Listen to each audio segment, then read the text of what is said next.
Eh ben, bienvenue dans le podcast, c'est l'épisode numéro un. On est avec Teva, Teva, de la tribu d'Omiakon. Enfin, je sais pas déjà comment on prononce. Omiakon, Ouais, comme tu l'as dit. il y a un i, mais il faut prononcer un ou. Non, le i, en fait, normalement, c'est un i tréma et du coup, on doit s'attarder un petit peu dessus. OK, ça roule. Bah, écoute, si en quelques mots, tu veux te présenter, tes activités, vas-y, c'est pour toi. Et ben, moi, c'est Théva, du coup, ça fait 11 ans que donc je mush, donc je suis dans le milieu du chien de traîneau. J'ai toujours travaillé dans le chien de travail et maintenant, j'ai vraiment, ouvert un plein temps, dans tout ce qui est baptême professionnel et puis, pour les courses de chien de traîneau. Et je travaille avec ma compagne, Lisa qui, s'occupe justement de tout ce qui va être, l'élevage, donc du laïka Jacouti, donc la partie la plus, une des plus importantes, on va dire. Voilà, donc on fait ça à 2, on construit ça à 2 et puis on essaye d'avancer, dans la direction qu'on a voulu. Petite anecdote pour commencer. Il paraît que cette passion, t'est venue après avoir vu, L'appel de la forêt avec Omar Sy. Est-ce que tu peux nous raconter, un peu plus sur cette anecdote? C'était une vraie anecdote ça? Ah parce que tu as trouvé cette anecdote où exactement? Bah, c'est des choses qu'on dit sur toi. Non, je rigole, je rigole. C'est purement invention.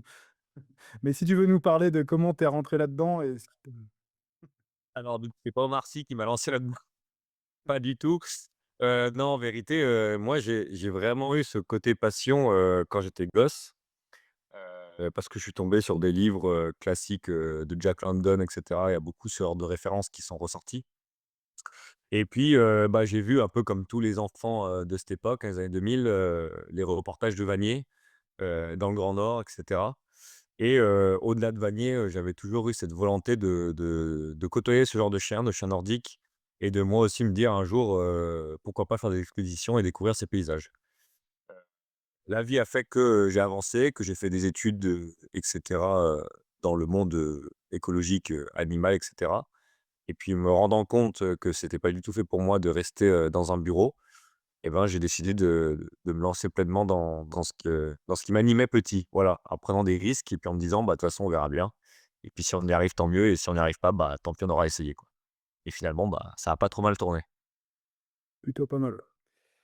Donc ce podcast, pardon, le but, ça va être de faire des débriefs d'événements pour qu'on ait un peu un suivi des intervenants. Donc, là, on va parler de la randonnée de Cuvry, je crois que c'est comme ça que s'appelait l'événement, et toi, tu y étais en tant que participant, mais par la suite, on aimerait bien aussi parler à des organisateurs, s'il y a des courses, des juges, enfin voilà, pour avoir un peu un tableau, global de tout. Donc déjà, toi, qui est engagé sur des courses, cette année, un événement comme ça, qu'est-ce que ça présente comme intérêt, comme objectif pour toi, sur la saison? Alors déjà le premier intérêt, c'est de pouvoir entraîner en groupe, heu, parce qu'on lésigne beaucoup, quand on prépare des courses, sur le mental et justement la social du chien. Sa capacité justement à pouvoir, croiser, dépasser et cetera.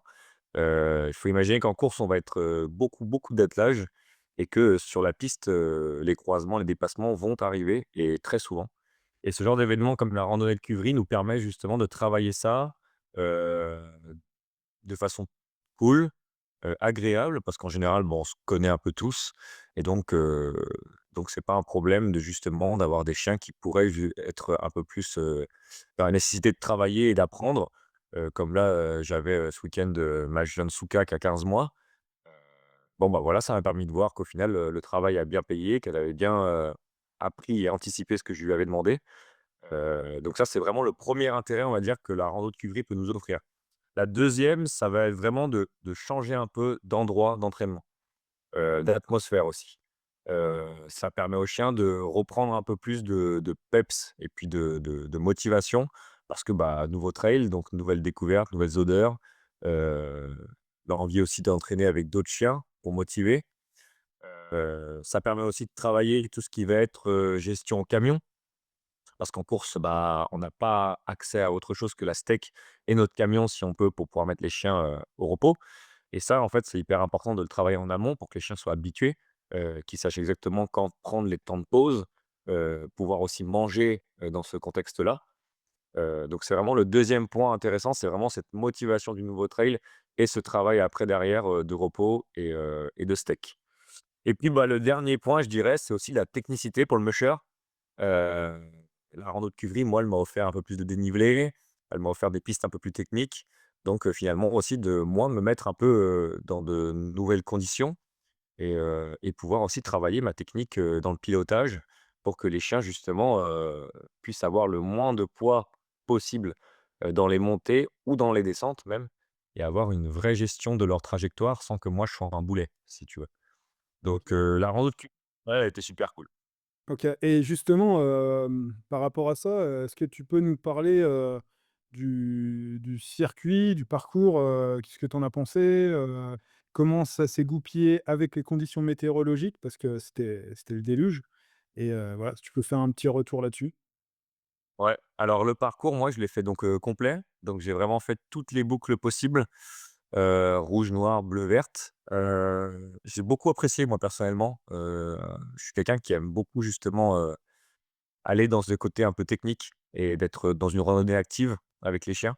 Alors certes, c'était pas simple, je pense que sans la pluie, effectivement, on aurait été plus chill, on va dire.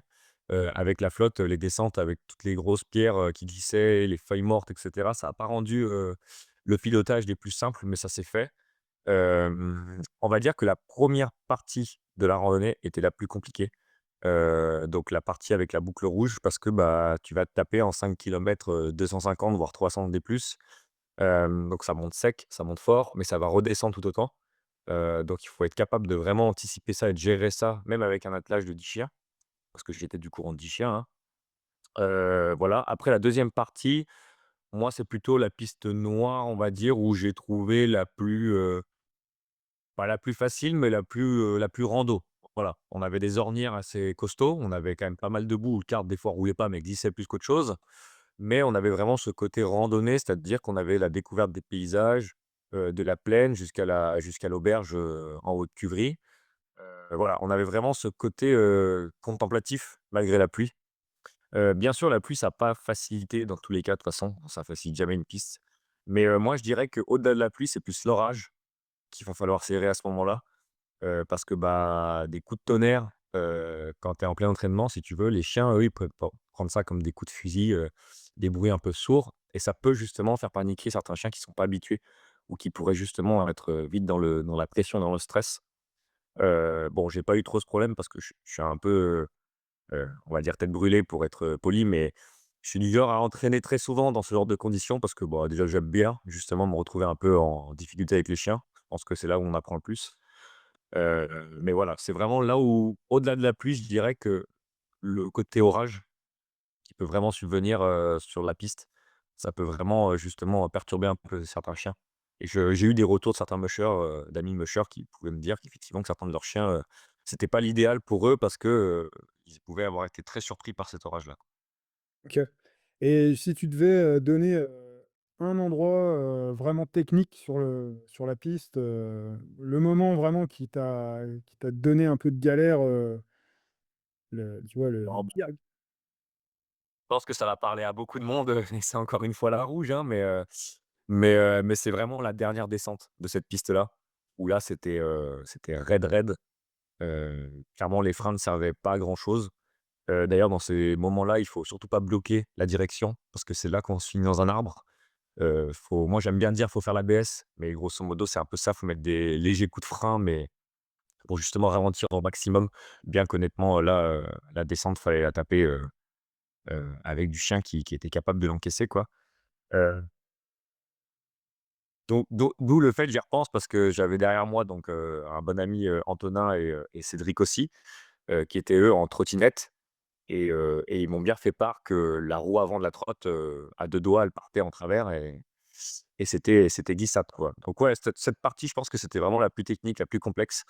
Je pense qu'elle en a fait peur plus d'un et je pense que certains d'ailleurs dans cette partie-là se sont fait un peu, peur au point de prendre l'accident, quoi. Donc voilà, fallait bien la gérer, fallait pas se foirer, sur les virages, d'épingle, à la fin. Mais bon, écoute, on est entier, ça s'est fait, quoi. Je veux dire, hein, les chiens, ils y sont allés et puis voilà, hein. OK et sur ton attelage, tu as eu des surprises, par rapport aux conditions? Il y en a qui se sont révélés, il y en a qui ont été en dessous, qu'est-ce que tu as pensé de tes chiens? Alors, moi, je suis toujours content de mes chiens. Je suis quelqu'un qui est assez optimiste, sur ses chiens quoi qu'il arrive, même quand ils sont, parfois très pénibles pour les chaleurs ou pour X raisons. Heu et là, au 1er degré en tout cas, je suis très content d'eux. Je m'attendais vraiment à ce qu'ils se galvanisent dans cet environnement parce qu'on changeait vraiment de parcours et puis, l'effet de groupe aussi, aide beaucoup à ça. Cette envie justement d'explo et tout. Mais si je dois vraiment sortir un chien du lot, je sortirais Souka. Parce que Souka, à 15 mois, elle arrive à suivre mon team course. Hem, Elle a pas du tout, eu à rougir sur toute la rando. Elle a vraiment été, dans le lot et dans l'action. Je l'ai pas vue une seule fois, vraiment faiblir honnêtement. Voilà, donc si vraiment je devais sortir un chien du lot, c'est Souka. Après tous m'ont vraiment, vraiment, impressionné. J'avais des femelles en chaleur, donc les mâles peuvent vite perdre leur cerveau à ce moment-là. Ça n'a pas été le cas. Mes 2 chiennes de tête, dont Onika, que sa première saison en tête, elle a vraiment fait le taf comme il fallait et ce qu'a dit, elle a pas eu une erreur de direction donc en fait, c'est tout ce qu'on demande si tu veux, du mental dans les montées et puis, une bonne écoute, voilà et si on a ça, bah, déjà on est très content et on peut envoyer, pour le plaisir. OK, super. Et donc je crois que tu es venu, en plus, il y avait des membres de ton club. Ouais. Niveau, je sais pas, convivialité, logistique, tu trouves important de venir en club comme ça? Je veux dire par rapport à des compètes où tu serais plus tout seul avec tes handlers, qu'est-ce que ça apporte, sur la Bah, convivialité? effectivement, le fait de pouvoir être avec, des gens qu'on connaît, avec qui, on partage de bons moments, je pense que dans ce genre d'événement où c'est justement pour ça qu'on les fait, c'est quand même pour moi le 3/4 de ce qui va faire réussir une rando. Parce que, bah, malgré les conditions, météorologiques qui ont été très complexes, bah, finalement on l'oublie un petit peu. Et ça, on a tendance à l'oublier, mais les chiens vont beaucoup ressentir notre mood. Et si on est un peu abattu par le temps, si on est un peu, mis en pression par la piste et cetera et ben, finalement, les chiens, eux, vont peiner ou vont vraiment, pas avoir ce côté up, qu'on pourrait justement avoir dans une rando et le fait d'être dans un groupe comme ça ou d'être ensemble pour faire ce genre d'événement, bah, mine de rien, on part toujours plus content et plus à fond parce qu'on va le partager en groupe, parce qu'on sait que malgré la pluie, une fois au retour, on va se sécher un coup et puis on boira une bière tous ensemble, et puis on s'aidera aussi avec les chiens et ça, c'est super parce que bah, vous êtes jamais on n'est jamais dans le rush, quoi. On a vraiment, toujours un gars, un bon pote du club qui est prêt à donner la main, pour atteler, bah, 10 chiens, et mine de rien, ça soulage aussi énormément quand on a beaucoup de choses à gérer. Chose qu'en course, on va faire avec nos handlers, mais forcément, on n'a pas ce côté un peu, famille parce que, bah, du coup, en course, on est vraiment, dans notre truc. On est très carré, on est un peu sous pression forcément parce qu'il y a beaucoup de paramètres à gérer, et même s'il y avait, cet effet de club, bah, il se ressentirait beaucoup moins. Parce que, bah, moi, en tout cas, je suis quelqu'un qui fonctionne beaucoup comme ça. Dès que je suis en course, je suis très, dans ma bulle et j'essaye de voilà, même si, il y a des choses à côté qui vont, dont ma famille, par exemple, qui sera là, pour une partie de ma grosse course là, je sais que je vais avoir du mal à déconnecter en dehors de ça. Parce que, bah, je vais être ah ouais, sous mes directives dans ma tête, pour que tout se passe correctement. Donc ouais, en rando, c'est toujours mieux d'avoir finalement ce côté, club famille parce que, bah, tu vois, j'y serais allé tout seul, j'aurais pas pris autant de plaisir, je pense. Honnêtement, j'aurais la rando, de la faire, la piste et tout, mais l'à côté avec le temps qui malheureusement est indépendant de tout le monde, hein, de la volonté de chacun, bah, ça m'aurait peut-être fait moins kiffer, le week-end. Voilà. OK. Et justement, par rapport à la suite de la saison pour toi, où tu as quand même des grosses échéances de prévues, donc là, tu avais Océane et Antonin qui seront tes 2 handlers, sur les courses. Ça t'a permis c'était une grande répétition avec eux, t'a permis de enfin, Océane, tu l'avais déjà l'année dernière, mais si tu veux toucher un mot, Ouais, voilà. Océane donc revient, cette année sur la Grande Isère, elle était avec moi sur les Caronnes, donc le trophée Andreas Kraft. Donc elle, elle avait déjà, les bonnes bases, on va dire, pour pouvoir gérer les chiens avec moi. Mais oui, tu fais très bien de le souligner, c'est important de faire des piqûres de rappel parce que mine de rien, c'est pas au moment de la course qu'on va le faire. Il vaut mieux être, on va dire, prêt ou du moins, au point, un minimum avec ses handlers avant course. Déjà que les chiens connaissent bien les handlers, parce que ça, c'est vraiment un paramètre important pour que tout se passe bien. Il faut que les chiens, ils soient détendus et en confiance. Alors j'ai des chiens plutôt avenants, mais mine de rien, si moi je dois m'absenter et que c'est à eux de les gérer, bah, je préfère toujours que mes chiens les aient bien rencontrés, bien côtoyés, pour qu'en fait ça soit pas du tout, quelque chose qui dénote pour eux. Antonin, lui, ça lui a permis aussi de voilà, de voir un petit peu comment je fonctionnais, de se préparer un petit peu, voilà, comme tu dis, à ce format, qu'on va même répéter, durant la course. Mais, ouais, c'est un grand orchestre, voilà. Moi, je suis un peu le maestro comme je l'entends pour mes chiens et puis derrière, j'ai les musiciens qui vont essayer de répliquer un petit peu ce que je ferais moi. Bien sûr que chaque, personne va aussi avoir ses façons de faire. Il faut jouer avec ça. Mais on va dire que les grandes lignes doivent être respectées et doivent être appliquées et c'était cool parce que du coup, ça nous a permis de le faire. En plus de ça, Antonin et Océane, ça reste des amis, donc ça me fait toujours plaisir d'avoir des amis qui m'accompagnent aussi, dans mon staff, pour ces courses-là. Ça permet aussi d'être en détente et d'être, tu vois, avant de prendre le départ ou même quand tu rentres d'une étape, bah, d'avoir 2 personnes que tu connais bien qui t'accueillent, c'est toujours plus agréable que des personnes que tu vas pas forcément connaître de très, très bien, heu, même si elles font très bien le travail, hein, mais moi je préfère dans ce sens-là, voilà. Bah, c'est vrai que c'est des personnes de l'ombre, mais qui finalement ont une grande importance sur le résultat de toute une course, Exactement. plusieurs jours, enfin, où tu peux être dans des conditions assez compliquées, Bah, mine de rien, un musher sans ses handlers, la course devient toujours plus compliquée. Mine de rien, plus difficile parce que quand tu as une grosse étape dans les pattes, tu as pas forcément la même réflexion que tu pourrais avoir, en temps normal et ces handlers-là, on en parle de plus en plus, surtout avec ces courses maintenant où vraiment on essaie de détailler un petit peu tout ce qui fait une équipe. Mais c'est vraiment ceux qui vont, bah, c'est les petites mains, hein, c'est les petites mains du musher et c'est grâce à eux si, bah, tout va tourner aussi correctement. Si je vais pouvoir aussi me présenter au départ, proprement. C'est eux qui vont m'aider pour la nourriture le soir, pour me soulager aussi quand je vais revenir d'une étape. Qui vont pouvoir aussi me dire avec un œil extérieur: «Bah, tiens, tu vois, ce chien-là, j'ai peut-être eu, heu, une vue pardon, sur quelque chose qui pourrait me gêner. Est-ce que tu voudrais pas qu'on vérifie?» Tu vois, toi, quand tu rentres d'une étape, des fois, tu es fatigué, tu as tellement, checké sur la piste et être le plus focus possible que ton œil, le soir, il est plus vraiment, présent, même si on devrait toujours être au maximum pour les chiens. Bah, d'avoir quand même des handlers à côté qui, eux, sont encore frais et qui peuvent te dire: «Bah, tiens, tu devrais peut-être quand même tirer ça», bah, c'est ce qui peut te sauver une étape et une course complète. Ça, c'est clair. yes.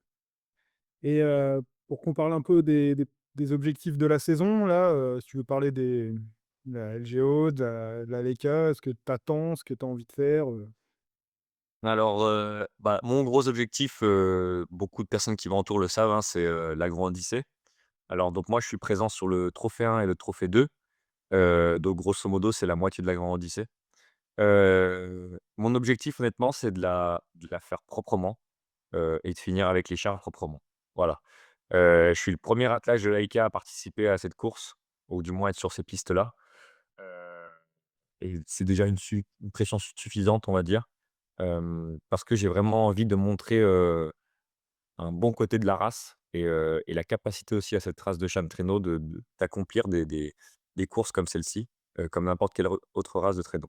Donc là, l'objectif de la LGO, c'est vraiment y arriver avec des chiens qui sont très en forme, qui sont très entraînés, faire les deux trophées, sans problème et repartir avec des chiens qui sont encore en forme, qui sont encore frais. Le deuxième objectif, ça va être la Kannibakone cette année. Ça, c'est ma première course de terre en dryland. J'y vais parce que, bah, c'est aussi organisé par mon club et du coup, c'est avec plaisir que j'ai envie de me mettre sur ces pistes-là. Ça me permettra aussi de préparer, donc mon troisième objectif, mais c'est aussi, vraiment un côté, convivial, de faire cette course. C'est vraiment pour le plaisir d'aller courir, voilà, sur du dryland avec un kart et de revoir les amis, en milieu de saison. Heu et mon troisième objectif principal, ça va être la Les Carottes cette année. Donc là, je vais participer à l'édition complète, donc 9 jours de course. Hem En tant que tel, ça fait plus de jours que la Grande Odyssée qui est que 6 jours de course. Donc ça reste un défi quand même important, mais j'ai moins de pression pour l'instant sur le Lake Road parce que je sais un peu plus à quoi m'attendre, on va dire et je sais aussi que les chiens auront encore plus de temps pour se préparer, contrairement à la Grande Odyssée qui est, début janvier. Voilà, donc après, ça n'empêche pas qu'il faut que je la prenne très au sérieux et qu'il faut pas que j'y aille, les mains dans les poches. Mais mon objectif, de la LECA, il est un peu plus gérable pour l'instant que la Grande Odyssée. La grande distrib me met un peu plus de pression, voilà, parce que je sais que c'est un peu plus médiatisé, il y a beaucoup plus de monde, il y a beaucoup plus de choses qu'il y a à gérer en paramètres aussi. Mais voilà, on y va pour faire un petit défi personnel, pour, faire courir les chiens sur des jolies pistes et puis surtout, le plus important comme je dis, c'est prendre du plaisir. Prendre du plaisir de pouvoir faire du traîneau, dans des paysages qui sont, quand même assez magnifiques, quoi. Ouais. Belle saison, en préparation en tout cas. Ça et Exactement. sinon, petit teasing, il y a un petit projet de streaming, j'ai cru comprendre? Ouais, bah, encore avec toi, hein. Ouais. Non, on va essayer de comment? De Tu as proposer Joseph? un voilà, partager un petit format, sur Twitch, sur le domaine du mushing, heu, pour essayer en fait de simplement d'attirer, un œil de novice ou, de curieux qui pourrait ne pas connaître, ce monde-là et qui serait, justement intéressé par découvrir et puis avoir ce côté un peu nature, de notre métier. Voilà, pas juste le côté, toujours, très sérieux. Alors il faut être sérieux dans le mushing, attention, Mmh. parce que je veux pas non plus qui que ce soit, mais bon, je Les pense coulisses qu'à la base les coulisses, de c'est comment? super important qu'on découvre toi. Le backstage, c'est toujours ce qui anime, tout le monde, hein. Ouais. Donc voilà, ça serait un peu dans cet esprit, humour, pas de prise de tête. Voilà, partager mes entraînements, de pleine nuit avec des anecdotes et puis si ça marche et ben, tant mieux, continuera à le partager et puis si ça marche pas, c'est pas grave, on aura pris plaisir à essayer et voilà, quoi. Et bah, nickel. Si tu as un petit mot de la fin, des remerciements, fais-toi plaisir. Bah, écoute, déjà merci de m'avoir proposé pour ta première émission de podcast. Heu, c'est cool, c'est un super format, j'étais très emballé par, ta proposition de projet. Donc merci à toi déjà pour avoir pensé à moi. Ah, je pense qu'on s'en refera un après la Grande Odyssée ou la Leica, quoi. Avec plaisir. On aussi, je vais dire un peu général, mais merci, surtout à tous les membres qui m'entourent, du club, de ma famille et cetera parce que, bah, mine de rien, c'est aussi mon premier soutien, d'avoir des gens derrière toi, qui croient aussi, en tes projets un peu fous. Heu et c'est ce qui me pousse aussi à avancer en plus de moi et mes défis avec mes chiens et prendre plaisir avec eux. Et puis, bah, merci toujours à Lisa qui m'accompagne même dans mes conneries, heu, qui ne recule pas malgré les annonces que je lui fais des fois, la veille, pour le lendemain. Heu, voilà et puis merci aux chiens, parce que, bah, mine de rien, c'est grâce à eux qu'on fait tout ça, mine de rien. Donc je pense que c'est quand même, l'épicentre de tout ce domaine qui prend du temps. On n'en dira pas plus, mais merci au teckel. Les Ouais, les avertis bah, comprennent. vous allez bientôt y voir quelque part, mais ça va surprendre tout le monde. OK. Et bah, écoute, à plus et puis merci à toi. Bah, merci à toi Aurel. Salut.